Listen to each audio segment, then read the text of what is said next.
اعوذ باللہ من الشیطان الرجیم بسم اللہ الرحمن الرحیم۔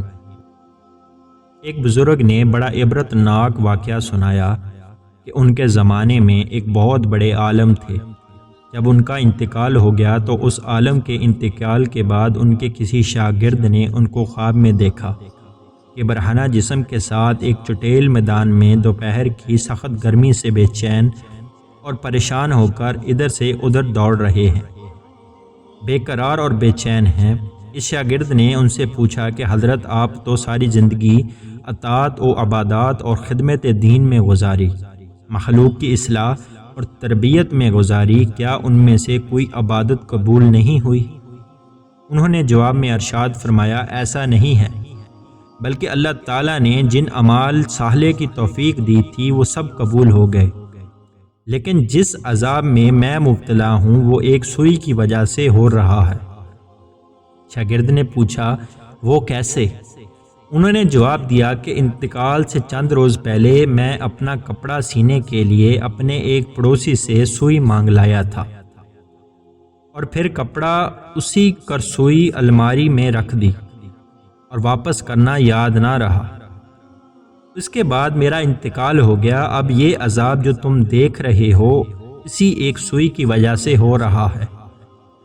تم صبح بیدار ہو کر میرے گھر جانا اور گھر والوں سے کہنا کہ الماری میں فلاں جگہ پر وہ سوئی رکھی ہوئی ہے، وہ تم لے کر میرے فلاں پڑوسی کو پہنچا دینا تاکہ مجھ سے یہ عذاب دور ہو جائے۔ چنانچہ وہ شاگرد صبح اٹھ کر سیدھے استاد کے گھر پہنچے اور کہا فلاں الماری میں فلاں جگہ پر سوئی رکھی ہوئی ہے۔ گھر والوں نے دیکھا تو بتایا کہ ہاں رکھی ہوئی ہے۔ اس شاگرد نے پوچھا کہ تمہیں یہ معلوم ہے کہ کس کی ہے؟ انہوں نے بتایا کہ ہاں مرحوم فلاں پڑوسی سے لائے تھے اور ہم نے سوچا کہ ذرا آنے جانے والوں کا سلسلہ ختم ہو تو یہ سوئی ان کو واپس کر دیں گے۔ شاگرد نے بتایا کہ میں نے ان کو خواب میں دیکھا ہے کہ وہ اس سوئی کی وجہ سے عذاب میں مبتلا ہیں، اس لیے وہ سوئی تم مجھے دے دو تاکہ میں جلدی سے ان کو واپس کر دوں اور ان کی طرف سے تاخیر کی بھی معافی مانگ لوں۔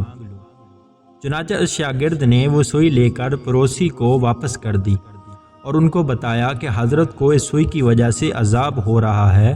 وہ پڑوسی بھی یہ سن کر رونے لگا کہ کتنی معمولی سی چیز کی وجہ سے ان کو عذاب ہو رہا ہے۔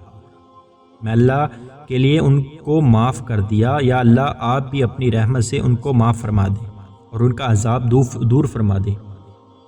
وہ شاگرد کہتے ہیں کہ جب رات کو میں سویا تو پھر دوبارہ میں نے ان کو خواب میں دیکھا، لیکن اب وہ منظر کچھ اور تھا۔ اب حضرت ایک خوبصورت سرسبز و شاداب باغ کے بیچوں بیچ ایک مسحری پر آرام فرما رہے ہیں۔ چاروں طرف خدام موجود ہیں، پھلوں اور پھولوں کے درخت لگے ہوئے ہیں، ٹھنڈی ٹھنڈی ہوائیں چل رہی ہیں۔ میں نے قریب جا کر ان کو سلام کیا اور پوچھا کہ اب کیا حال ہے؟ انہوں نے جواب میں فرمایا کہ جس وقت تم نے پڑوسی کو سوئی پہنچائی اور اس نے یہ کہا کہ میں اللہ کے لیے معاف کرتا ہوں، بس اسی لمحے میرا عذاب ٹل گیا، اور جو نعمتیں تم دیکھ رہے ہو یہ اللہ تعالیٰ نے اپنے فضل و کرم سے اپنے دین کی خدمت کی جو توفیق عطا فرمائی تھی اس کا صلہ ہے۔ اس واقعے سے ہمیں یہ سبق ملتا ہے کہ ہم کبھی اپنے ذمہ کسی کی کوئی چیز یا کسی کا کوئی حق نہ رکھیں، بلکہ جس چیز یا جو حق ہمارے ذمہ ہے اسے واپس کر دیں۔ اندازہ کیجئے کہ ایک سوئی کی وجہ سے اس قدر عذاب ہے، اور آج جو بے شمار حقوق العباد کے بارے میں لاپرواہی برتی جا رہی ہے اس کا کس قدر وبال ہوگا۔ اللہ تعالی ہم سب کو حفاظت فرمائے، آمین۔